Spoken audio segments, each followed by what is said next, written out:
Di sini saya akan menjelaskan strategi baru yang banyak berkontribusi dalam penemuan obat baru dan contohnya. Yang pertama yaitu molecular docking. Molecular docking merupakan simulasi dari senyawa komputasi yang digunakan untuk memprediksi ikatan antara protein, antara obat atau ligan dan reseptor atau protein dengan memasangkan molekul kecil atau ligan pada sisi aktif yang mana saat itu banyak digunakan dalam penemuan obat baru. Contohnya itu pada dalam pembuatan obat antiinflamasi dari senyawa leonurin.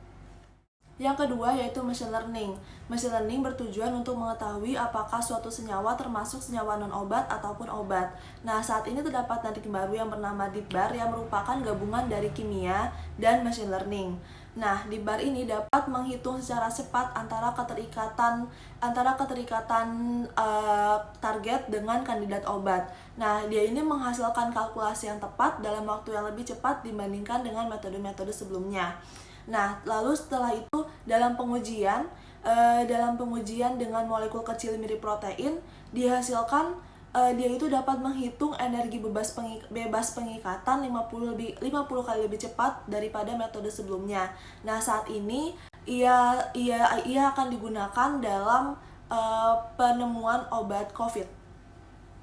Yang ketiga yaitu Artificial Intelligence atau AI. AI ini merupakan teknologi serbaguna yang dapat digunakan dalam berbagai tahap pada metode pengembangan obat. Nah, AI ini tidak hanya dapat mengatasi inefisiensi dan juga ketidakpastian yang muncul dalam pengembangan obat klasik, tapi dia juga dapat meminimalisir atau meminimalkan bias pada intervensi manusia.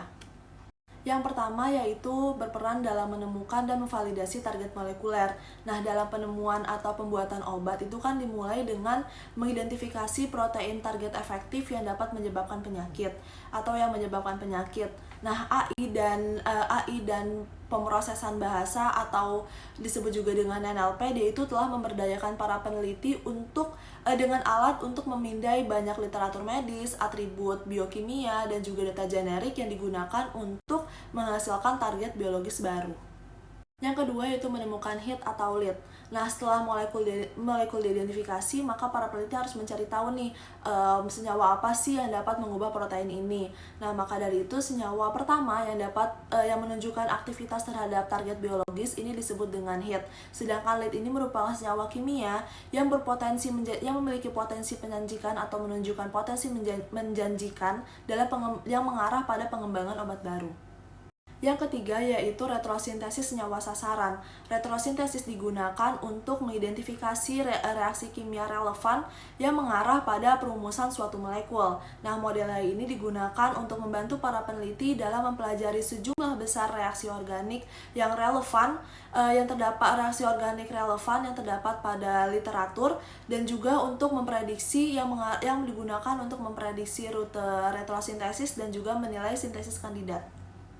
Yang keempat yaitu memprediksi modulasi senyawa, yang berarti dia itu memprediksi efek on off target dan juga profil keamanan atau tingkat toksisitas dari senyawa yang akan disintesis.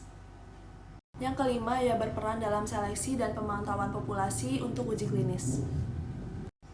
Yang keenam yaitu repurposing obat, yang mana model ini dapat memindai melalui sumber data klinis yang besar dari obat untuk menemukan kandidat obat baru dan juga biomarker. Yang ketujuh yaitu polifarmakologi, yang mana AI ini dapat digunakan untuk menyelidiki literatur yang kompleks dan luas yang digunakan untuk merancang agen polifarmakologi. Contohnya itu pada pembuatan obat PXT3003 yang digunakan untuk obat neuropati CMT. Sekian dari saya, mohon maaf apabila terdapat kesalahan. Terima kasih.